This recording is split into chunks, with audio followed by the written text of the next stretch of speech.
Good morning, YouTube. This morning I wanted to share with you something I was learning about recently. Um, it's from a book that I've read before called The Richest Man in Babylon. And, the title doesn't say necessarily what the book is about, but I do want to show you where you can get it. I don't make anything on this, obviously, but this is what it looks like. You can buy it on Amazon. But look for this one because this is the original version. I think it was written like 1910. And when you get the book, don't read the whole book necessarily. But on page number 63, I'm gonna show it to you. There's a summary of the 5 rules of gold, and I wanted to share with you 2 of those rules and what they mean, because the words are simple that they use, but the concepts and execution are more difficult and more specific. And you might say, I'm already doing this, but this is like a batting swing or a golf swing. Just because you have a ball and a club and you're throwing it at the ball doesn't mean that you're doing it. This is as specific as that to how you need to do it. So the first one says, "Gold cometh gladly in increasing quantities to a man who will put by not less than 1/10 of his earnings to create an estate for his future and that of his family." So the concept of that is not to save 10%, and I know you've heard save 10%, but it is to put no less than 10% aside for your future, the estate of your future, and that of your family. So this is for building wealth. So if you have a savings account and when you have to replace your car, you use it, that's not this. If you have an account to save for your new house, that's not this. If you have accounts, maybe even retirement accounts, that's not this. Those are things to spend. This is to build an estate and start building and planning for future generations, and kind of how that's going to work. And so no less than 10%, but 10% is really a starting place. I mean, if you start to 10 and you start managing that wisely, it'll grow. I think I do between 50 and 70% today, but that's built up over time.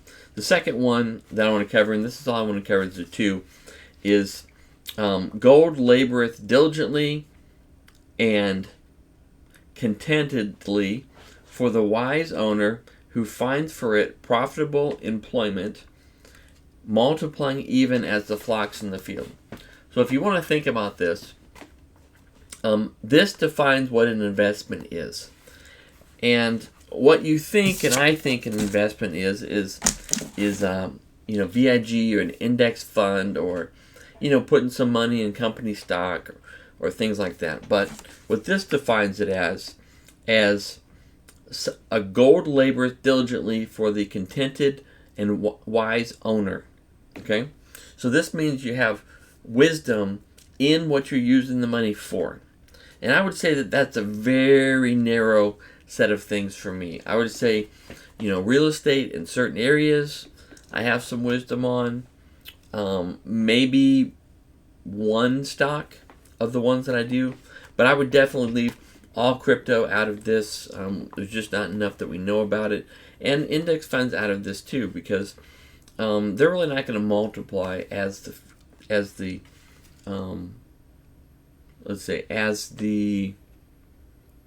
flocks in the field. Now you think about a flock.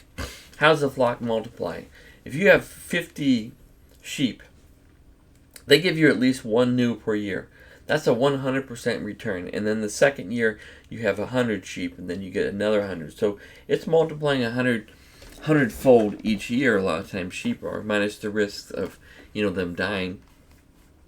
But that's the kind of return that he's talking about for a wise owner that diligently seeks out these investments and is contented, meaning you're not going in and out of things. You're contented with what is returning to you.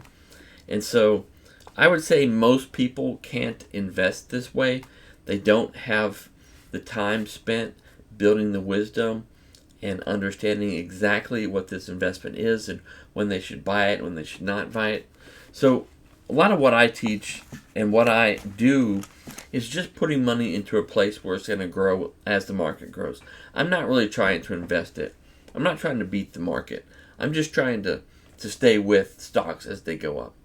So if I'm an average of the stock market return on that money, that's okay. But over time, what happens is I find other actual investments, things that I have some wisdom on, things that I have more experience with, and then I will use those to get into these deeper, right? To buy a rental house, for instance, or and then as I go, I tend to broaden what I'm investing in by expanding my knowledge and also the network of knowledge that I have access to. So I wanted to share those two things with you. Again, I think that's page 63 on The Richest Man in Babylon. This says I think it's like $14 on Amazon, so that's definitely a lot cheaper than 1 hour of class at community college. And you can go through that page and look at all 5 things. And you should really go through those and break those down so you understand exactly what it's saying, because the words are simple, but the concepts are deeper, and you really have to think about those to understand. I wanted to share that with you because that's what I was learning about right now. I've read that book before, but I've been back through it. I had my kids read it, and that's one of the things that I base my understanding of money on and how to handle it. So have a great day.